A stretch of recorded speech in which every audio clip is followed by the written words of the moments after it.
오늘 하나님의 말씀 같이 한번 제목 따라서 하십시다. 사디를 이겨내는 일체의 비결. 빌립보서 오늘 4장 10절부터 이하의 말씀의 제목입니다. 사디는 영어 약자의 4가지 D로 시작하는 말씀의 상징입니다. 우리 하나님 말씀 오늘 우리가 받기 전에 우리 선교사님 기도해 주었는데 성령의 불로 오늘 우리들이 지난주 금요일 날 말씀 없이 기도로만 1시간 동안 그렇게 부르짖으면서 기도했습니다. 깊은 영혼의 잠에서 깨어서 하나님 앞에 그런 맛을 보고 우리가 살아가야 되지 않냐. 목사님이 기도하라 한다고 기도하고 예배 열심히 하라고 해서 끌려가는 그런 우리 생활이 되어서는 안 되고, 우리 학생들도 마찬가지. 지내놓고 보면 목사님도 중고등학교 수련했다라든지 그때는 좀 힘들고 불만도 있고 있지만 50, 60이 되어보면 중고등부 때 그렇게 선생님들이 열심히 해주고 그런 것들이 지워지지 않고 있습니다. 무엇을 보고 우리가 교회를 칭찬하고 무엇을 보고 우리는 교회를 호감을 갖는가. 그때는 뭔지를 잘 몰랐지만 우리가 하나님 앞에 선생님들이 어떻게 기도를 우리를 지도해 왔고 또 말씀을 통해서 어떻게 행동으로 우리 앞에 보여주었는지 그것만 남아있어요. 슬픈 일이든 기쁜 일이든 어떤 일상 속에서도 오늘 우리들이 하나님 앞에 이러한 성령의 능력으로 동행해 가시기를 주의 이름으로 축원합니다. 한때는 목사님이 30대쯤 오면 이런 말이 많이 있어요. 불로 많은 비유를 했어요. 그러니까 성령의 불로 찬양도 있지만 세상 사람들은 예수님을 모르니까 우리 육신의 힘을 비유해서 이런 비유를 했던 거죠. 그래서 20대는 무슨 불이라고 했을까요? 장작불이라고 했어요. 장작불이 붙이기가 힘든데 붙었다 하면 활 다 캠프파이어 되고 말잖아요. 얼마나 불 붙이기가 힘들어요. 속이로 끼워얹고 붙었다 하면 모든 것을 다 태워내는. 그래서 20대의 불은 장작불이다 그렇게 비유를 했어요. 지금도 마찬가지 변하지 않죠? 30대, 40대, 요즘은 50대까지 거의 막 먹어요. 무슨 불일까요? 장작불 다음에 조금 큰 불은 무슨 불이에요? 확 꺼져요. 보니까 육신도 마찬가지요. 그래서 담뱃불이라고 해요. 담뱃불의 특징이 뭐예요? 누군가가 불을 붙여줘야 붙거든요. 이게 스스로 붙지는 않잖아요. 그러니까 어떤 매개체가 있어야 돼요. 기도의 매개체, 찬송의 매개체, 뭔가 그래야 불이 좀 붙는다. 목사님 50대가 아니잖아요. 그러니까 여기 세상의 불에 비하면 아직 담배불 지나가 버린 거예요. 우리 선교사님 기도하면서 막 울면서 회복해달라고 하는데 세상에 믿지 않는 사람도 이렇게 곤두박질 하는 거예요. 활 타는 게 아니라. 그러니까 예수 안 믿는 사람들은 술자석에 가서 술이 좀 가르르하게 들어가야 그래야 이제 이게 맨정신을 못하고 그래서 술을 먹는 거예요. 그래서 이 찬송 노래를 하는 거예요. 세상 사람들도 60대쯤 들어가면 목사님 세대입니다. 이때는 불이 무슨 불이라고 하나? 잿빛이라고 해요. 잿빛. 불이 재에 다 덮어져 있어요. 속에 불은 있는데 이게 불이 있는지조차도 잘 모르는 잿빛. 시험에 들어가 보면 막 마음은 막 굴뚝 같은데 이게 잘 안 돼.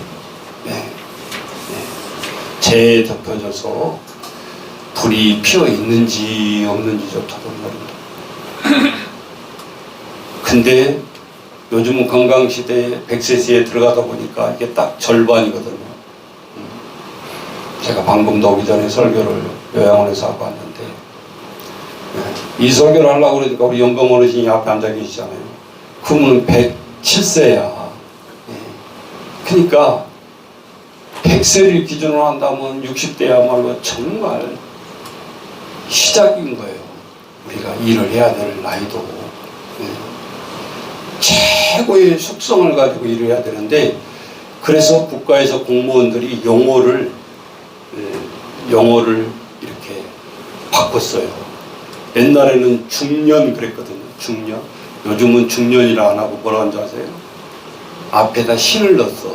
신중년. 그래서 은퇴도 지금 많은 고려를 하고 있어요. 은퇴 나이가 65세가 아니라 정년을 70으로 가야 된다.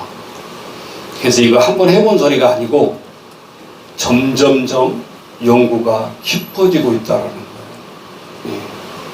그러니까 나는 정년이네. 지금 미리 포기하면 안 돼. 내년에 다시 부활될 수도 있어. 70세. 그러니까 정신을 바짝 차려야 돼. 우리가. 그 말은 무엇이냐? 얘들은 낳지 않고 저출산수대 있지. 수는 점점점 들어가지. 일을 해야 될 사람은 많지. 그렇다고 아무나 일을 시킬 수가 없지. 국가에서 그래서 고민이 커진단 말이에요. 지금. 집 문제만 커진 게 아니라 더 커지고 있는 것이 이 사람의 문제예요. 사람의 문제. 이거 그냥 40-50년 더 살 것인데 그냥 지팡이 하나 짚고 공원에 가서 벤치에 앉아있는 사람으로 다 만들어야 되냐 이거예요. 그래서 우리 모두가 이거에 대해서 크게 고민을 하고 잘해 나가야 돼. 자, 70세가 되면 무슨 불일까요? 누가 보니까 반딧불이래. 켜졌다 꺼졌다 켜졌다 꺼졌다 멀리서 보일뚱말뚱 보일뚱말뚱 불이 있는가 없는가. 근데 내가 뭐 프로에서 보니까 80세인데 그 80세 모델이 나와서 하는데요. 머리는 다 백발인데 여자인데 이야 80세가 아니라 40대부터 더 정열적으로 모델을 직업으로 하고 계신 분을 봤어요. 멋있더라고요.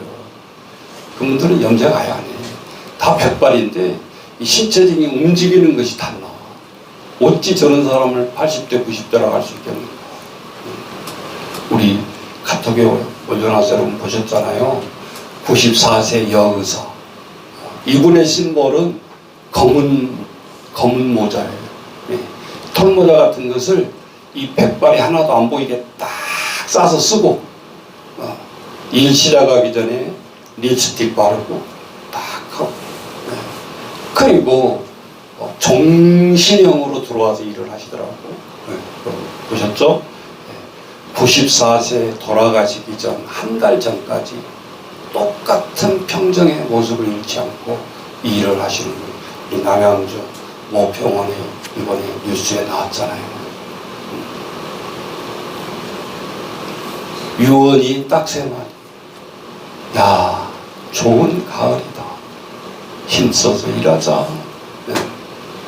하나님 앞에 가는 보좌를 향해서 뭐 울며 불며 인상 쓰며 고통스러워하면서 눈을 감는 사람이 아니라는 거예요. 이게 얼마나 따라서 그래서 웰다잉 웰다잉이란 말은 이럴 때 쓰는 거예요. 우리 이걸 놓고도 열심히 기도해야 돼요. 하나님 질병 걸려서 자식들 그렇게 고생하고 눈물바다 속에 우리가 인생을 가지 않도록 우리가 웰다잉이 잘 되도록 그것도 우리가 정말 놓고 기도해야 돼요. 그러려면 목사님이 생각해 보니까 90세까지 우리가 할 일이 있어야 된다는 거예요. 제 말은. 그래야 누구 눈치 안 보고 그분은 94세까지 의사로 일을 하면서도 그냥 무보수로 급여도 안 받으셨더라고요. 이게 얼마나 처연한 삶이에요. 그래서 사도 바울의 서신을 몸소 실천하신 분이에요. 우리 사도 바울이 뭐라고 그랬죠? 일하기 싫거든 먹지도 말라. 우리가 말씀을 먼저 잘 기억하고 있어야 돼요. 그 말은 우리를 일 부려먹자 그런 소리가 아니라 하나님 앞에 이 노동은 신선한 거다. 숨이 떨어지기 직전까지는 우리는 뭔가 하나님 앞에 일을 해 나가야 된다. 다 제가 70대까지 말을 안 했는데 또 서운할 수 있겠죠? 80대 80대는 불이 없어. 평안한 불이 없는데 우리 한국의 특징이 40%는 부인이 상대를 안 해준대. 육신적. 그러니까 성질 나가지고 이 80대 노인들이 바깥에서 해결을 한다. 바깥에 가서.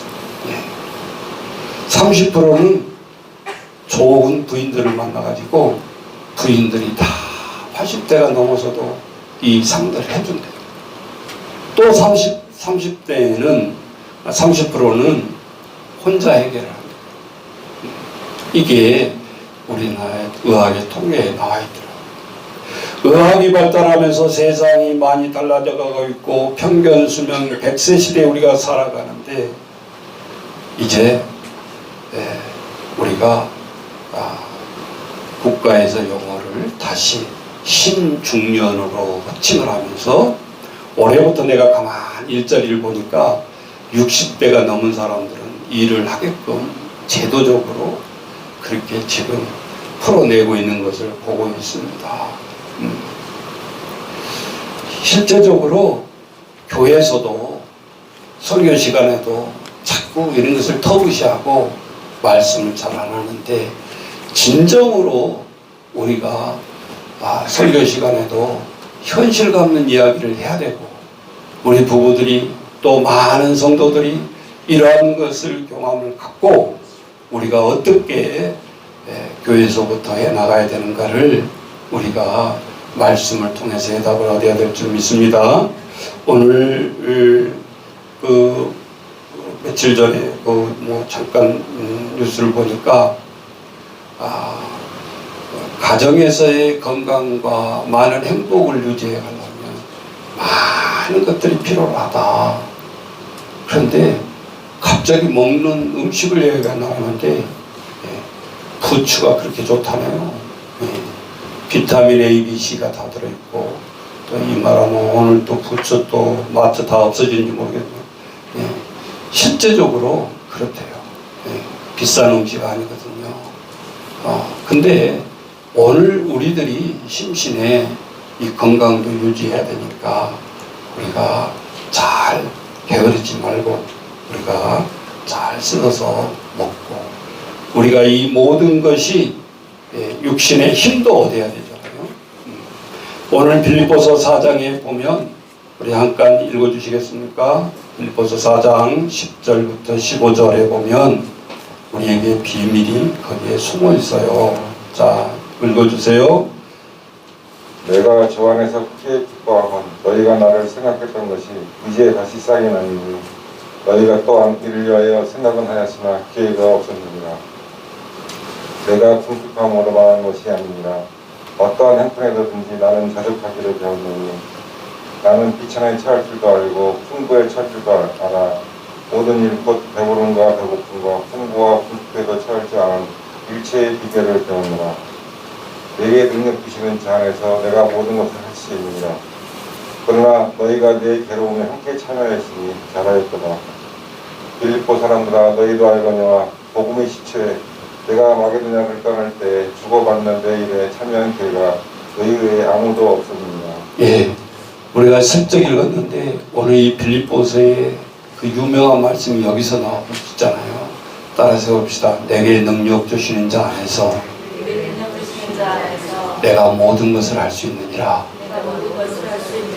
세상 사람들은 다 표가 있는데 이 표가 아니라 I can do, 나는 할 수 있다, 나는 할 수 있다. 사람을 인위적으로 교육하고 세워서 리더십으로 이끌어가게 하려고 하는 게 있어요. 근데 목사님이 살아보니까 아이캔두가 다 통하는 건 아니에요.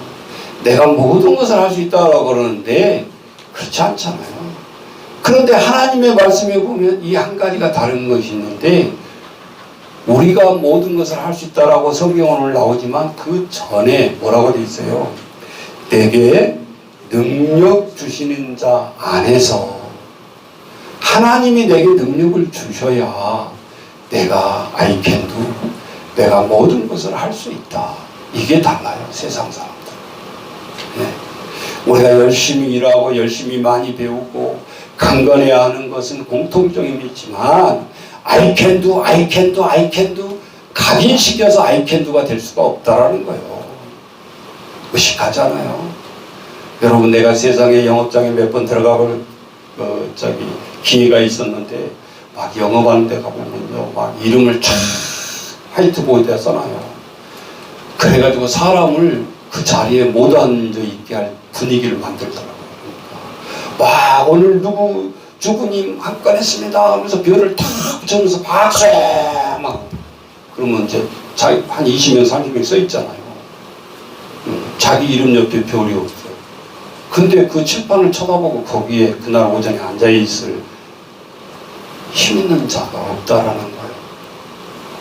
그러니까 사무실 억지로라도 나와야 돼. 네.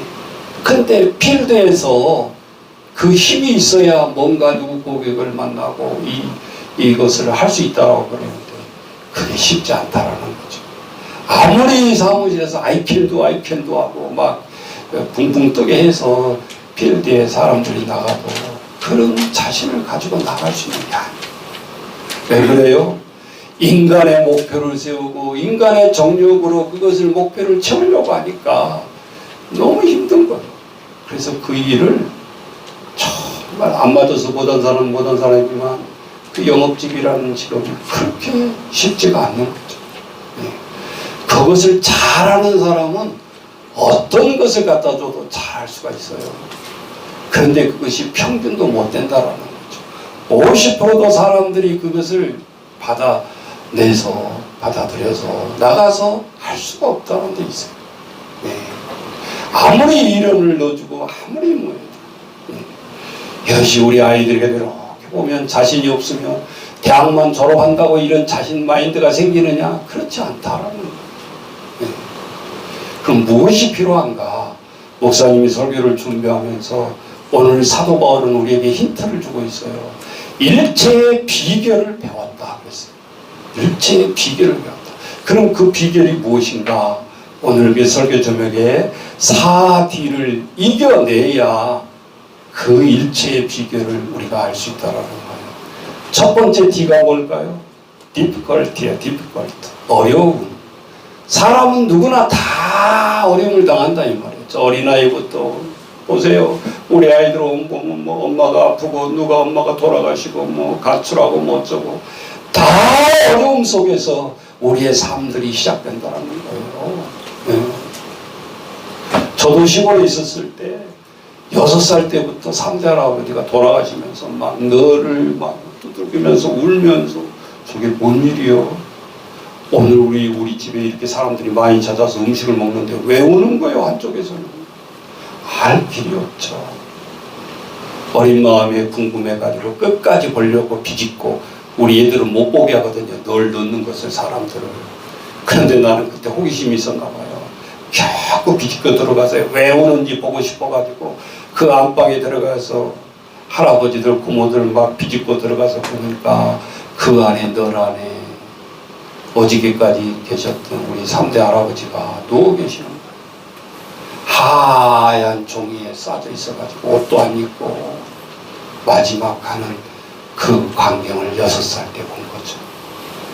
그러면서 조금 있으니까 널이 쓱 반쯤 덮여지면서 이 못질은 안 하지만 이제 그 당시는 냉동실이 없으니까 그 병풍 뒤에다가 널을 이렇게 놓고 5일장을 그 당시에. 그 여름에 죽으면 사람이 죽으면 송장 썩는 냄새가 얼마나 나요. 그러니까 막 파리약 또 뭐 향 이런 것을 펴놓는데 정말 머리가 빙빙 돌아.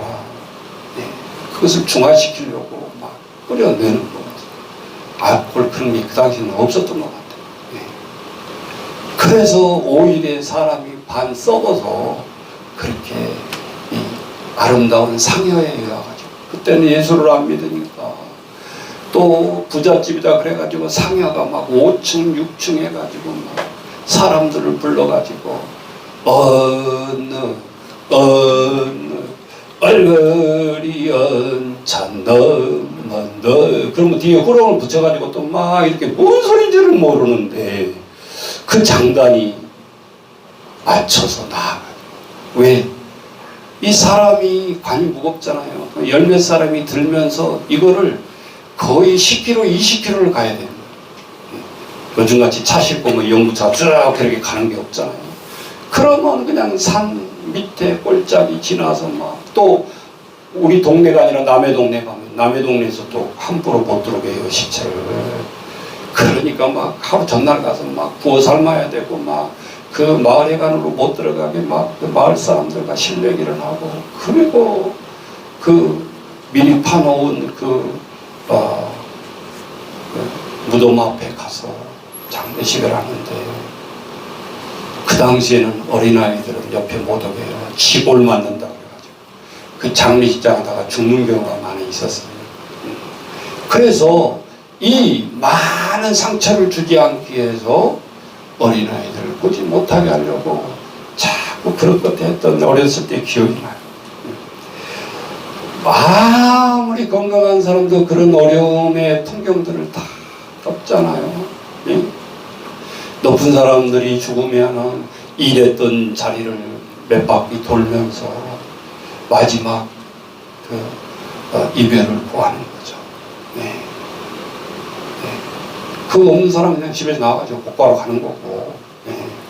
그래서 죽음의 애식 속에서도 내가 평생을 살아왔던 곳을 거쳐서 다시 나가더라 말이에요. 이 어려움은 누구에게나 다 겪고요. 두 번째 D가 디보스, 사별이에요. 이별이에요. 우리의 모든 것과 헤어지는 거죠. 이게 두 번째 디보스. 독립하기위해서 사람들마다 많은 어려움이 있죠. 그래서 우리가 하나님 앞에 협력해서 살아가는데 협력해서 살아가는 그 와중 속에서 우리가 분리가 되어진다라는 거예요. 그것이 가장 우리에게 아픔으로 다가와요. 그래서 심리학에서도 보니까 사람의 스트레스를 받는 것이 가장 1위가 배우자가 죽는 이게 가장 스트레스 지수가 크고 두 번째 사별하나 이별하는 것이 두 번째. 여러분 우리가 하나님 앞에 이런 것들을 살아가는데 아까 우리 기도 중에도 얘기했지만 우리 영혼을 하나님께서 깊은 저수지 같은 데서 끌어당겨서 우리가 살아야 되는데 이 영혼을 뽑아들이는 이 파이프가 끊어졌을 때 기갈이 온다. 기갈. 영적 기갈. 새끼 안 먹는 거 아니고 영적 기갈. 그래서 요엘서에도 보면 이 말이 나오잖아요. 너희가 기갈을 맞이할 건데 먹지 못한 기갈이 아니라 말씀에 따라서 해보세요. 말씀에 기갈이 올 거다. 근데 맞잖아요. 그죠? 홍수시대에 살아요. 홍수시대. 정보는 우리가 홍수시대에 살아가는데 하나님의 말씀을 가지고 쌩쌩하게 우리가 살아가려면 이 파이프관이 끊어지지 않아야 된다는 거죠. 자, 오늘 우리들이 이 아무것도 아닌 것 같지만 생수, 육신적으로 먹는 이 물이야말로 모든 독소를 씻어내는 근원이거든요.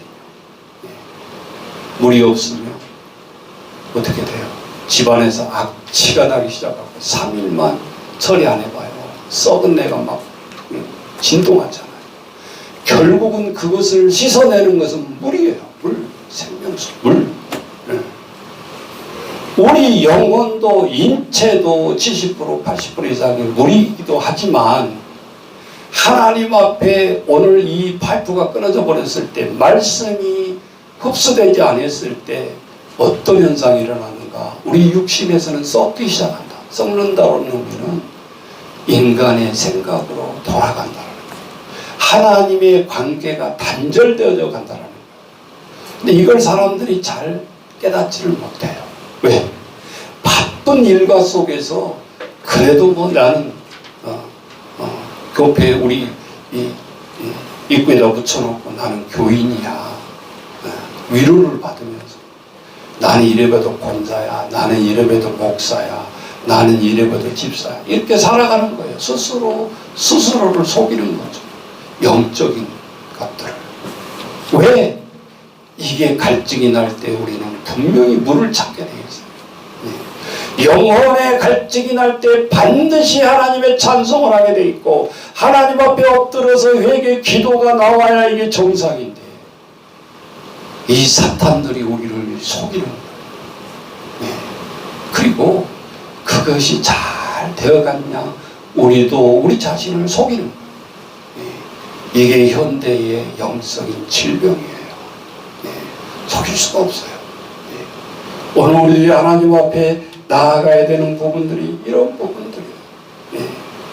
늘 깊이 하나님과 뭔가 파이프관을 집어넣어야 되는데, 그것이 단절되는 순간에 어느 순간에는 물이 나오겠죠. 속에 들어있는 물. 그러나 그것마저도 끊겨서 나오지 아니할 때 그제서야 호들갑을 떠는 거예요. 영적으로 내가 죽어 있었구나. 이렇게 사람들은 깨닫게 된다는 것이죠. 며칠 전에 뉴스에 나온 걸 봤는데요. 사람들이 이렇게 영적인 기갈이 많이 찾아오다 보니까 대체로 키우는 것이 있는데 뭘 많이 키울까요? 반려견을 많이 키운다는 거예요. 그러니까 외롭잖아요, 집에서.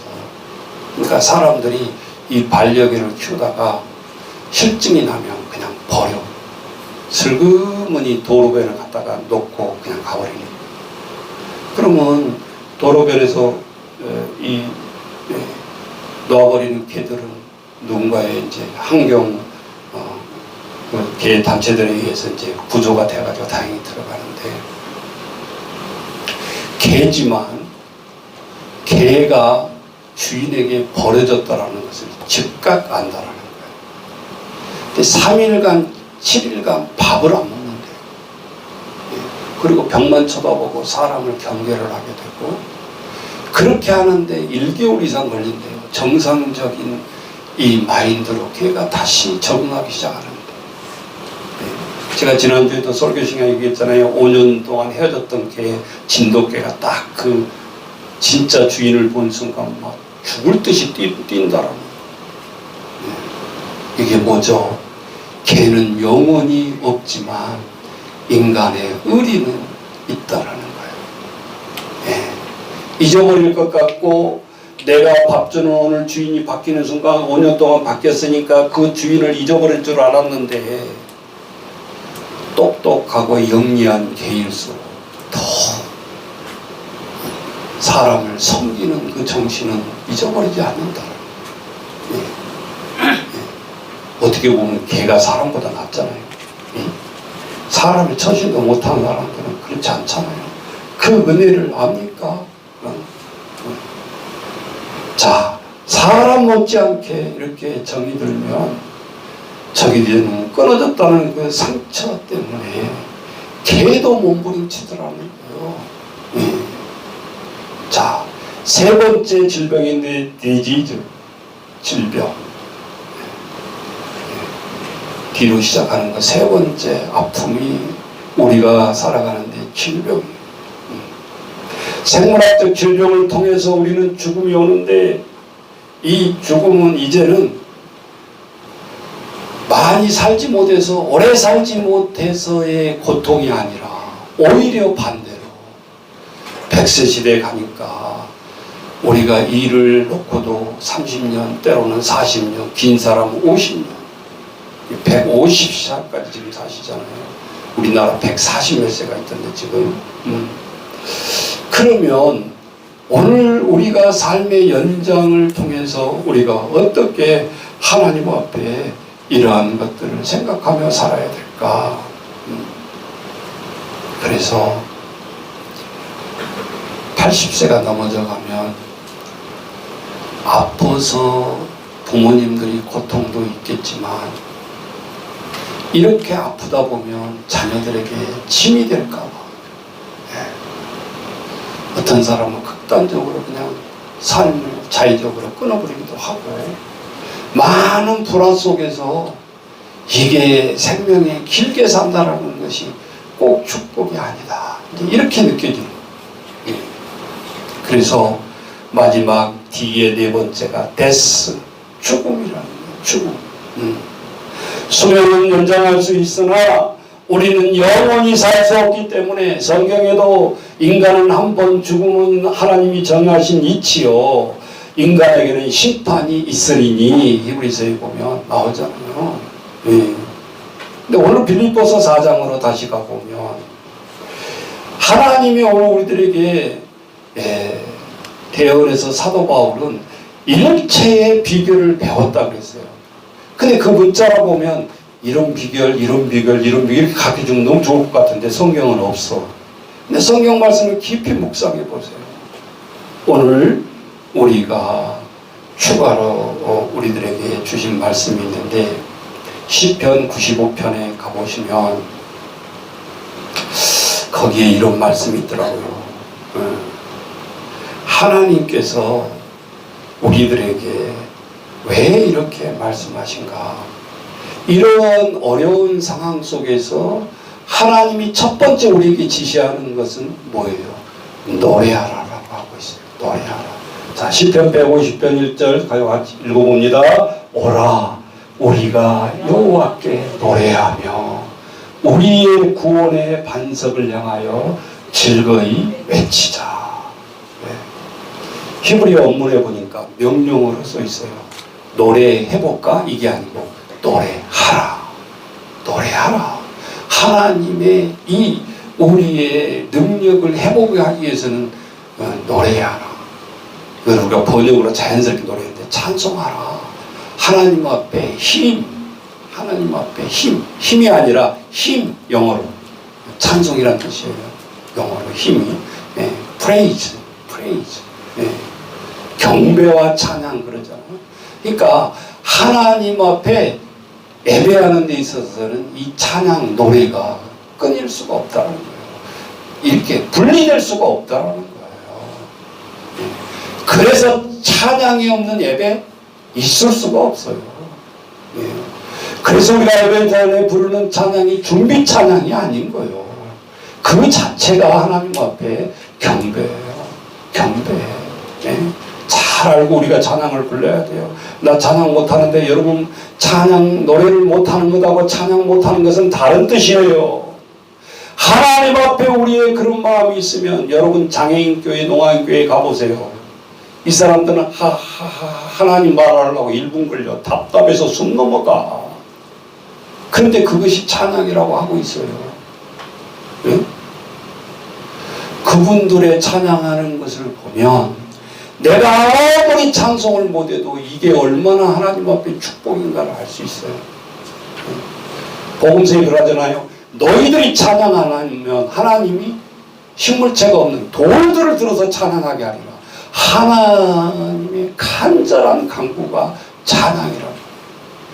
무생물을 향해서 지칭하잖아요. 너희들이 입을 열지 아니하면 하나님이 돌들을, 자연 이 계시를 보는 이 모든 것들을 향해서 흔들리게 하고 이 피조물들이 하나님을 찬양하게 하리라. 그렇게 강조를 하고 있잖아요. 하나님, 어떻게 1년 동안 이렇게 힘들고 어렵고 이런 상황이 어떻게 감사가 돼요? 목사님이 말로 감사라는 것이 아니라 하나님의 명령이에요. 명령. 유언. 명령. 뭐라고 그랬어요? 2절에 우리가 감사함으로 그 앞에 나아가며 시를 지어 즐거이 그를 노래하자. 그를 누구예요? 하나님을 노래하자. 인간에게 잘 보이려고 노래하는 거 아니에요. 그를 찬미하자. 네. 감사라는 거 오늘 찾아보니까 원래 감사 땡큐잖아요. 땡스는 think에서 원어원이 왔어요. think, 생각하다. 그러니까 생각 없는 감사는 있을 수가 없어요.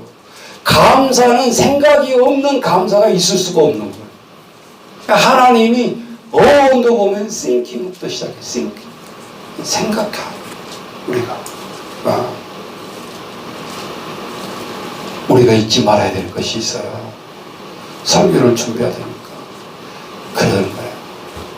그런데요, 왜 그렇게 이 감사절만 돌아오면 립싱크라도 말로 다 감사하자고 하는데 거기에 찬물을 끼얹게 할까요? 이 사탄들.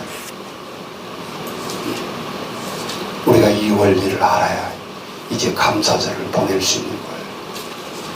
사탄들은 우리가 감사하려고 하면 생각, 논리를 공격하지 않아요. 왜 하나님 앞에 감사해야 돼? 네 처지를 봐라, 네 가족들을 봐라, 이렇게 죽고 이렇게 질병 들고 이렇게 망하는데 무슨 하나님 앞에 감사가 나오냐? 절대 그렇게 공격 안 해요. 아까 얘기했죠. 감사는 thinking부터 시작된다. 우리가 하나님 앞에 생각하는 생각이 올바르게 생각하고 있는데 사탄이 그렇게 공격해봤자 우리가 어떻게 해요? 순간적으로 믿음으로 샤탄아 물러가라. 네. 예수님한테는 사탄이 올 때 그렇게 했잖아요. 돌이 떡이 되게 하라. 자, 사탄의 처음 시험이 왜 떡이었나요? 왜 떡이었나요? 예수님이 40일 동안 굶주렸잖아요. 근데 거기다 무슨 권세를 준다, 돈을 준다. 무슨 의미가 있어요, 그게? 지금 당장 40일 동안 굶어서 죽게 생겼는데 가장 다급하고 가장 아무것도 구별하지 않고 내가 실행해야 할 수 있는 것이 먹는 거잖아요. 먹어야 사니까. 그래서 예수님도 하나님의 아들인 줄 알았지만 돌이 떡이 되게 해봐라. 이렇게 시험으로 다가온 거죠. 근데 사탄이 실패로 돌아가죠. 어찌 하나님이 이 땅에 모든 권세를 가지고 하나님의 사명으로 인간을 구원하기 위해서 십자가로 죽음으로 오신 분 앞에서 돌이 떡이 되게 하라 사탄이 이렇게 이거를 해보려고 달라들었겠어요. 바로 예수님이 어떻게 물리치죠? 사탄아 저리 가라 그랬어요? 뭐라 그래요? 사람이 떡으로만 사는 것이 아니라 하나님의 입에 나오는 말씀으로 사는 것이죠. 그러니까 영적인 기갈을 온다는 것은 이 영적인 기갈을 해결하지 못하면 죽는 거예요. 하나님을 떠나가는 거예요. 하나님과 점점 멀어져 가는 거예요. 여러분 우리가 하나님 앞에 제일 짓게 되면 첫 번째 나오는 행동이 뭔지 아세요? 예배를 안 드리려. 예배를 안 드린다는 사람은 하나님이 에덴 동산에서 아담이 죄를 지었을 때 선악과를 따먹었을 때 아담을 불렀을 때 하나님 제가 안 보이시나요? 외쳐지시나요? 하면서 나무 위에 숨게 되는 인간의 죄성은 하나님의 낯을 안 보려고 숨는 거예요. 숨는다는 말은 무슨 소리예요? 하나님의 불려지는 곳에서 떠나가려고 하는 습성이 있다. 이거 인간의 죄성. 내가 너 안 보여서 부르는 거 아니거든. 아담아! 너 지금 어디에 있느냐? 아담의 심정 폐부를 찔러보시는 거야. 너 지금 가인을 죽여놓고 아닌 척 하면서 일상의 생활처럼 하는 척 살아가는 거예요. 근데 하나님이 안 부를 줄 알았는데 어느 날 갑자기 아담아 라고 부르는 거예요. 다 알아. 가인은 다 알고 있었어. 그러면서 하나님 앞에 즉흥적으로 나오는 불만과 그 화가 어떻게 돼요? 내가 아담을 지키는 자입니까? 왜 내 아담을 나한테 쳤습니까? 아담한테 가서 부르시지. 네가 죽였잖아. 하나님은 너를 부르시는 게 아니라 너희 죄성을 부르는 건데 이거를 바로 덮어씌우려고 내가 아담을 지키는 자입니까? 내가 애보는 자입니까? 이렇게 합리화시켜서 하나님 앞에 대들죠. 네. 창세기의 가장 인간의 이 심리의 재성을 우리에게 가르쳐줘요. 우리 아이들이 어떤 일을 저질렀을 때 선생님이 무슨 말 하면 과잉 반응을 한다 그러면 뭐예요? 내가 했다는 뜻이야. 나 안 했는데요. 나 안 했어요! 벌써 다르죠. 했단 소리예요. 예. 이게 성경에서 가르쳐주는 테크닉이에요. 정확하잖아요? 그러면 선생님은 그것도 모르고 막 그거를 하려고 더 물어볼 필요가 없어. 이미 내가 했어요라고 대답한 거잖아요. 네. 그럼 어떻게 다운시킬 것인가? 저 아이의 분노와 스스로의 잘못된 것을 어떻게 스스로 깨우치게 할 건가? 여기에 딱 들어가야지. 끝장을 내려고 네가 했어 안 했어 막 그러면서 증거 들어대면서 막 그래봤자 마지막에 다 털린 거 왜? 서로 상실을 가며 왜? 서로 미움과 증오 외에 남는 게 아무것도 없어. 내가 이런 자들을 키워야 되냐 말아야 되냐 이렇게 가는 거예요. 그러면 내가 오히려 공격을 받아버려요. 그러니까 힘이 빠져버려요.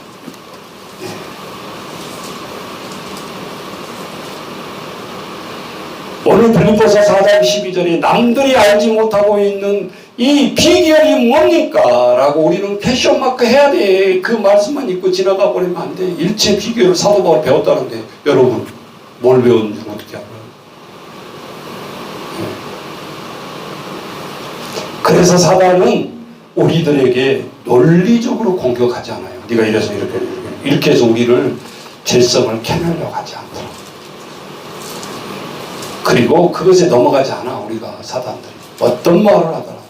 왜? 하나님 앞에 우리가 바로 서 있어야 된다는 것을 알기 때문에 그것에 넘어가는 하나님의 자녀들 없다는 소리예요. 그러면 사탄은 어떻게 공격하는가? 잘 들으세요. 누구야? 라고 했잖아요. 가인이 그렇게 들었을 때 가인의 현상이 뭐죠? 불안. 누가 뭐라 그랬나요? 평상시처럼 똑같이 이름 부르는 거예요, 하나님이. 근데 막 부들부들 떨고 있는 게 뭐예요? 그 속에 죄성을 말을 안 하는데 혼자 부들부들 떨고. 거기에 답이 있어요. 그래서 사탄은 우리 한 사람 한 사람을 포함해서 우리를 불안하게 하는 거예요. 여기서 시험이 오게 됩니다, 이제. 그러니까 아이들이 안절부절 못하면 뭐 좀 잘못한 거 그게 뭐 좀 회복하면 되지 뭘 그렇게 손해겠어요.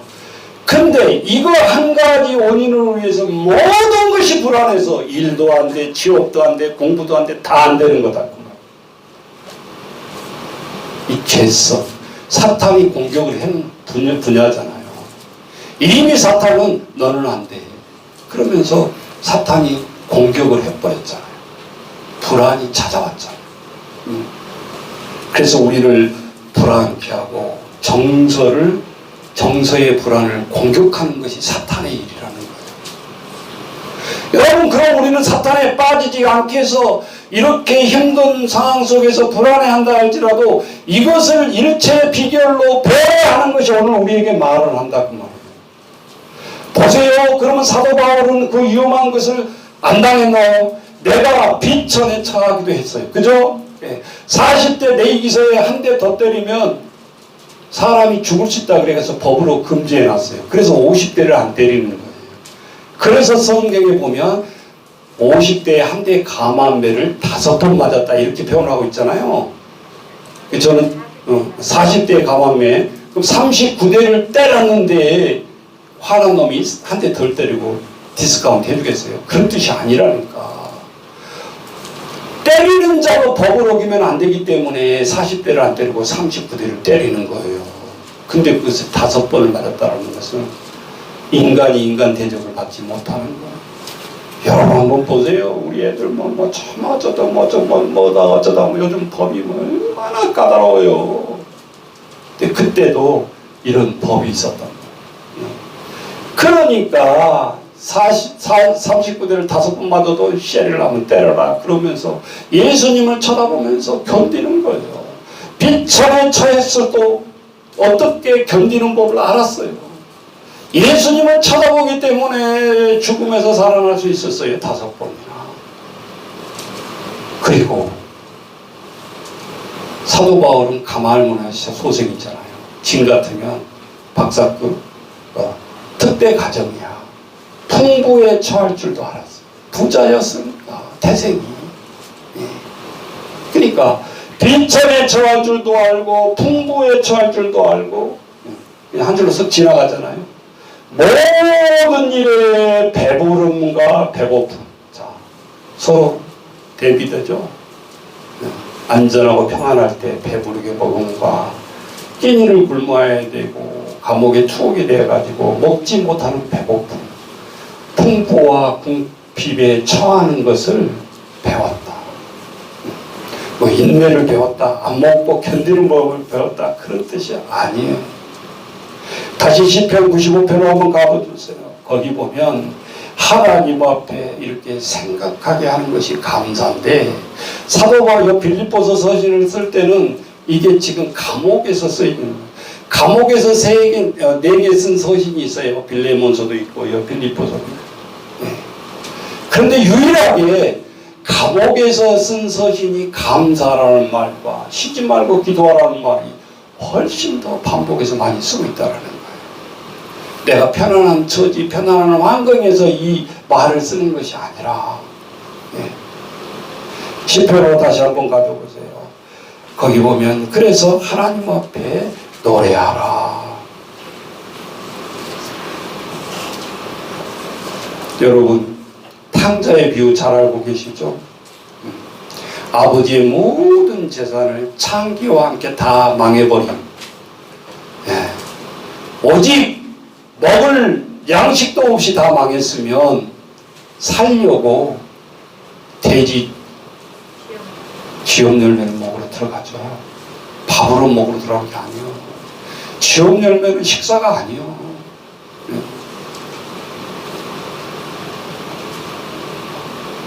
어떤 분이 그러더라고요.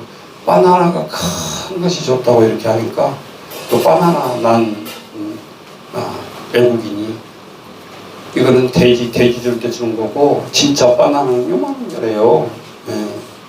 그 뒤로 내가 바나나 개념이 크다고 좋은 게 아니지 이게 그런 개념이죠. 그런데 이 탕자가 다 망해먹고 쥐업 열매를 먹으면서 뭐를 흘려요? 눈물을 뚝뚝 흘리는 거예요. 그러면서 이게 맛으로 먹는 게 아니라 아버지의 집을 생각하는 거예요. 지금 아버지 이 시간에 어떤 모습의 식사 시간일까? 그리고 내가 집을 나온 동안 눈을 잠갔겠는가? 그래서 죽으면 죽으리라 하고 이 탕자가 아버지 집으로 돌아가기로 결단을 하고 그 돼지치는 주인집에서 나와서 박차서 거지의 모습으로 아버지를 향해서 걸어가는 겁니다. 성경에 나오죠. 아버지여 나를 아들로 받아주지 마시고 나를 품꾼으로 써주세요. 이 돼지 열매를 쳐봤기 때문에 품꾼이 뭐 어떤 의미인지 알잖아요. 이제 아버지 집에 들어가면 내가 아들이라고 깜짝 안 먹고 나는 일꾼으로 살아갈 겁니다. 깊이 생각해 보면 깨달은 자의 모습이에요. 내가 어떻게 살아야 되는지, 내가 어떻게 일을 해야 되는지. 그런데 성경을 읽어보면 갑자기 아버지가 인기척을 알고 그 돼지처의 모습 있는 아들의 모습을 보고 막 달려가요. 저는 그래서 처음에 이 설교를 준비할 때 탕자를 그렇게 쭉 봤는데 주석에 찾아보니까 신기하게도 이런 의미가 있는 거예요.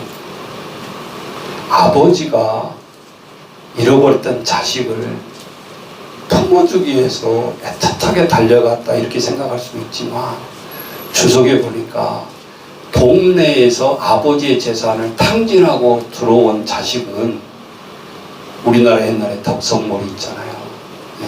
마을에서 못된 짓거리 하면 사람을 눕혀놓고 덕석을 몰아요. 그래놓고 몽둥이로 그 덕석에다 때리는 거야. 형벌로. 그런데 이스라엘도 보면 마을에서 그렇게 아버지의 명을 거역하고 탕진하고 들어온 아들에게는 동네 사람들이 몰매를 때려서 죽이게 돼 있대요. 그러니까 이 아버지가 안 거야, 그거를. 그러니까 미리 이 아들에게 달려가 가지고 껴안으면서 옷을 때때옷으로 입히고 가락지를 끼우고, 그리고 또 뭘 잡으라고 그래요? 동네 사람들을 와해시키기 위해서 제일 좋은 살찌는 송아지를 잡아라. 근데 송아지는 집에서 가보야 일을 해야 되는 소란 말이에요. 그러니까 형이 딱 보니까 이건 아니거든. 응? 아니, 나는 친구들 데려가도 염소 새끼 한 마리 잡아준 적이 없는데 이놈은 기생하고 가서 다 처먹고 다 망해먹고 왔는데 아버지 지금 무슨 소리 하는 거예요? 동네 사람들이 이게 몸에 맞아 죽어야 당연한 놈을 가서 먹게 안 해주고 새 옷을 입혀주고 뭐 송아지를 잡아라, 잔치 분위기로 바꿔버리는 거예요. 아버지가. 네. 끝까지 아들을 보호하려고 하는 아버지의 모습이죠. 그럼 여기 팩트까지만 가면 안 돼. 그거는 신앙이 될 수가 없어. 네. 그러면 이 요한복음 15장에서 하나님 우리에게 그 말씀을 통해서 보여주고자 할 의미가 뭐냐? 따라서 해보세요. 무조건 아버지 집에 들어가면 품어주신다. 해결한다. 그것이 구약의 소도요소. 도피성. 아셨죠? 네. 내가 부주주의 사람을 죽였다 할지라도 품어준다.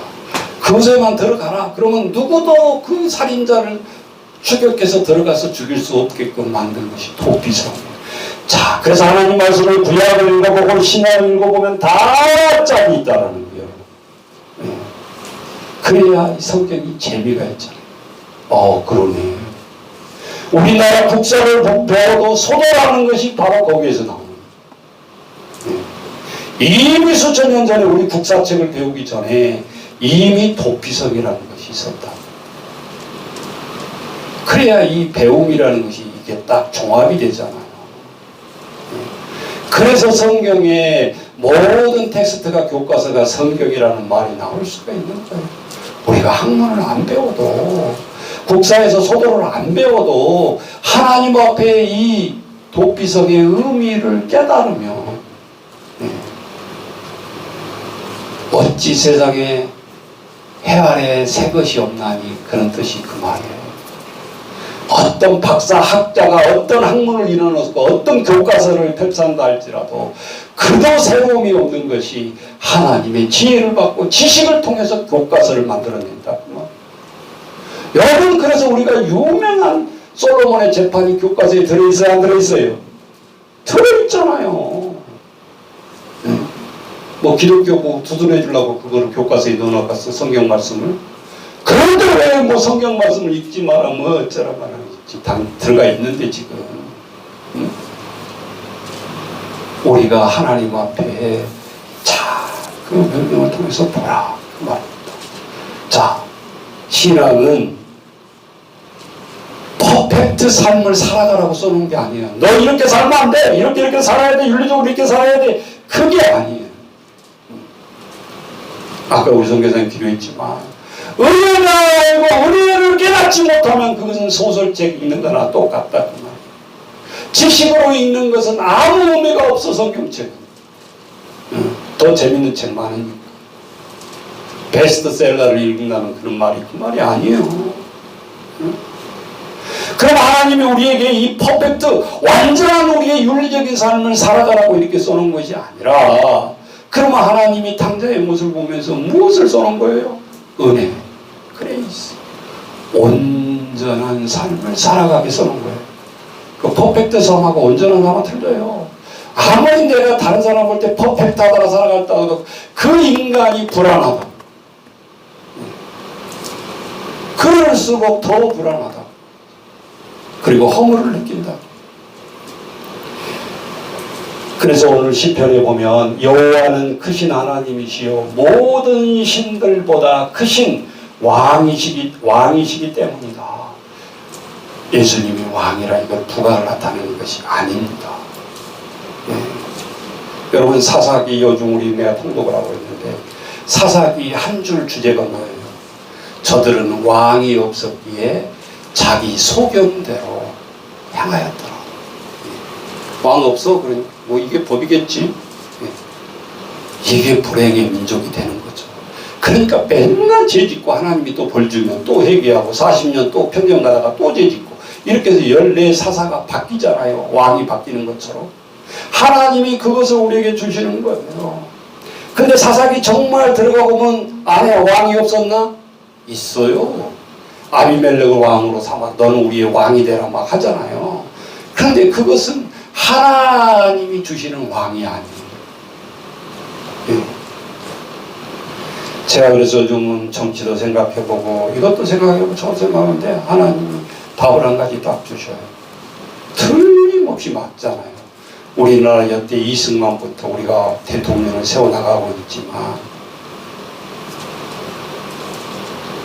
따라서 해보세요. 인간이 세워나가면 궁극적으로 패배하고 실패한 왕이 될 수밖에 없다. 7, 8명 교체됐지만 좋은 인상이 남아있습니까? 네. 우리가 이거 알고 하면 그렇게 실망할 필요도 없을 것 같아요. 인간이 세워나오는 궁극적으로 패배한 실패한 왕이 될 수밖에 없다. 성경에 빗대서 제가 하는 말이에요. 개인적으로 공격하는 게 아니라. 참된 안식을 가져다 준 왕도 없다. 무슨 정책 요즘 다 입만 열면 그냥 저 어린 꼬마들까지도 뭐 대통령을 그냥 실망하는 이야기만 하고 있죠.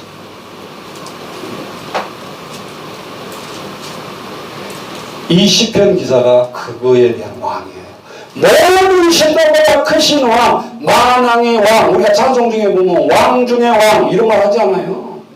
그게 세상의 인간에 세워준 왕이 아니다라는 거예요. 왕 중의 왕 누구? 왕 중의 왕 누구? 그리스도. 그래서 구약은 예수님이 안 태어났지만 그 구약을 계속 읽어보면 예수 그리스도에 대한 얘기를 하고 있는 거예요. 결국은 메시아. 근데 여러분 우리가 잘 구별해야 돼요. 뭐 안식교나 요즘 뭐 많은 다른 종교를 이렇게 비방하려고 하는 말이 아니에요. 자, 그들도 다시 오실 메시아. 우리가 이사야 50장에 보면 나오잖아요. 도서장에 끌려가는 양처럼. 자, 여호와 증인 믿는 사람들은 메시아를 지금도 기다리고 있어요. 예? 근데 우리는 메시아가 누구라고 생각해요? 예수 그리스도. 안식교는 예수 그리스도일까요? 아니에요. 그들은 간단히 말해서 그렇게 다른 거예요. 저들이 말하는 구약에서 기다리고 신약에 보면 메시아를 기다리는데 그 메시아는 우리를 구원하기 위해서 십자가에 오셔서 죽으신 메시아. 그럼 우리는 다시 기다리는 메시아를 뭐로 지금 기다리고 계시죠? 다시 오실 재림의 주 예수 그리스도. 그런데는 예수 그리스도와 무관해요. 알라신 무관해요. 그럼 이렇게 달라요. 다 그거 아닌가? 아닙니다. 그래서 파수대라든지 막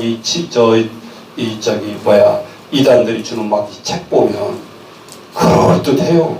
구약의 이야기를 막 쓰면서. 그런데 저들이 오늘 다시 오실 메시아는 십자가상에서 우리를 위해 죽으신 메시아를 기다리고 있는 게 아니라니까. 그러니까 이게 얼마나 다른 거예요. 그냥 비슷한 게 아니요. 우리가 진리를 모르고 믿으면 이렇게 헛것을 믿을 수가 있는 거예요. 그러니까 과거에 오늘 제가 한마디로 딱 얘기해 줬으니까 아닙니다. 당신들이 구원을 막 메시아 우리하고 다릅니다. 너 다 컷해야지. 여기도 한번 들어볼까? 비슷한데 네. 절대 여러분 사탄의 속아 넘어가면 안 돼. 그런 메시아가 아니다. 우리는 이 땅의 종말이 시작되자마자 우리는 종말론에 살고 있는 거예요. 예수님이 십자가에 죽었을 때 내가 너희를 다시 초대하기 위해서 내가 간다. 보좌에 나 있는 곳에 너희도 오게 하리라.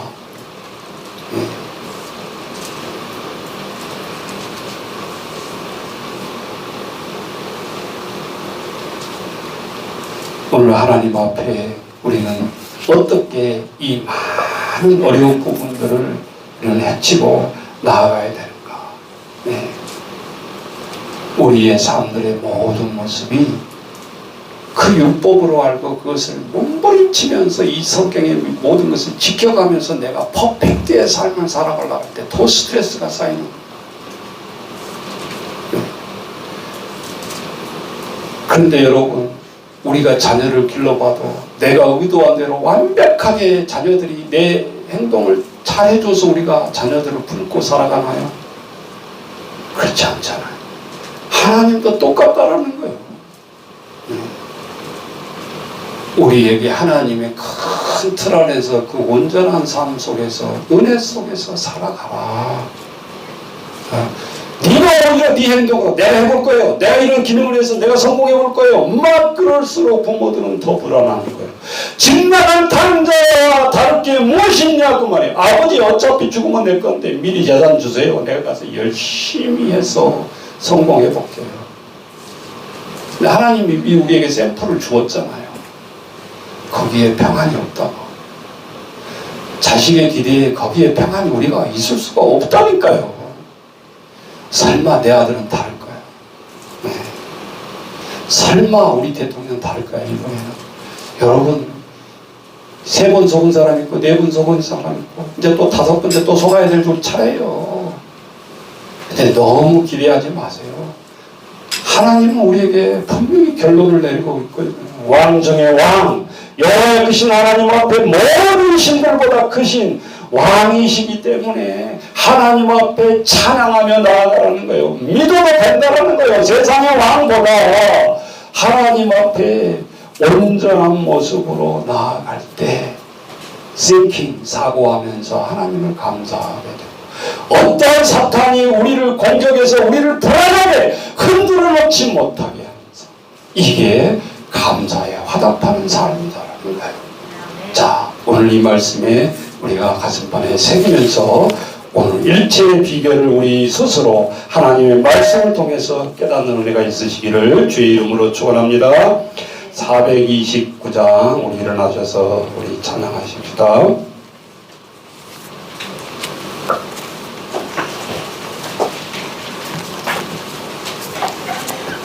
자, 주보는 참고하시고 428장 죄송합니다. 428장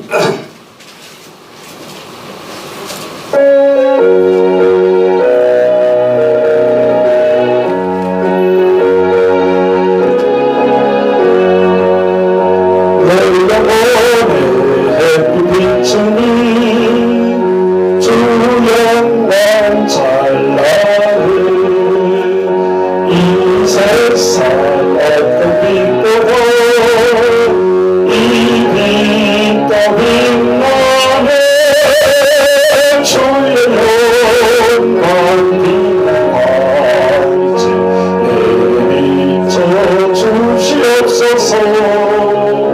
그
사디를 이겨내는 일체의 비결을 오늘 하나님 말씀을 통해서 배웠습니다.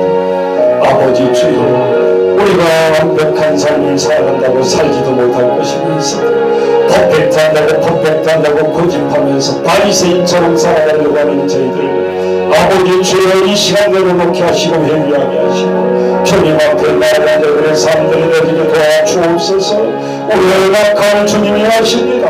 넘어지고 쓰러질 때마다 하나님 우리의 정신을 보시고 계시고 너희의 신음소리까지도 아버지 듣고 계시고 오늘도 하나님 우리의 태도를 보십니다.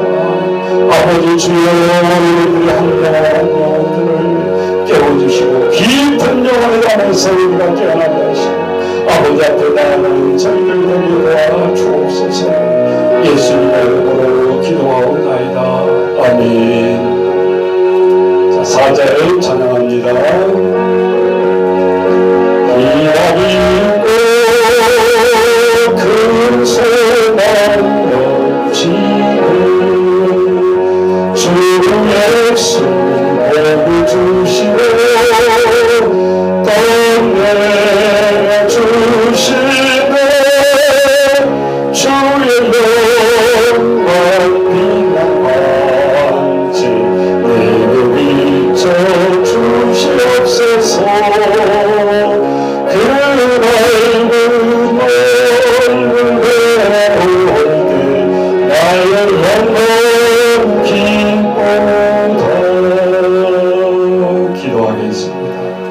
하나님 아버지, 많은 환난 속에서 오늘 우리들이 움츠러들지 않게 하시고 우리를 저 코로나라는 것을 통해서 우리를 불안케 하고 밥도 제대로 못 먹게 하고 모이기도 못하게 하고 하나님 방역이라는 나옴에서 우리는 잘 지켜야 되겠지만 하나님 속지 않게 도와주옵소서. 무엇보다도 우리가 불안하지 않게 하시고 하나님의 품 안에 우리가 안겼다라는 것을 늘 우리는 잊어버리고 살아가지 않게 하옵시고 하나님, 우리의 모든 냄새나고 죄악 짓는 것이 아버지의 집에 들어올 때 무슨 상관이 있습니까?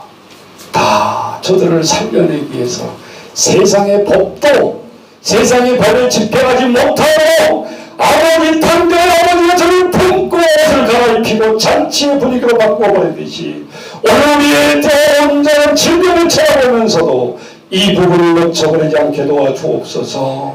돈 떠는 것이 우리의 사탄의 전략에서 떨면서 하나님 앞에 다가가지 못하고 하나님의 집에 오지 못하도록 하는 사탄의 전략에 하나님을 우리들이 속지 않도록 아버지 우리를 영으로 깨워 주옵소서. 지금은 주 예수 그리스도와 성령의 교통하심이 오늘 우리들의 꺼져있던 성령의 불을 하나님 지펴주시고 담대하게 이겨나갈 수 있도록 우리 다짐하고 다짐한 우리 모든 성도들 머리에 영원토록 함께 하시기를 축원하옵나이다. 아멘. 주여 감사합니다. 오늘 예배 시간에서 저희를 감당하게 하시고 담대하게 나아가는 저희들 신앙들을 도와주옵소서. 세상의 모든 우리에게 만족함을 줄 수 없습니다. 하나님 그래서 이 날을 위해서 기도하고 백성들을 위해서 기도하며 하나님 우리가 의식적으로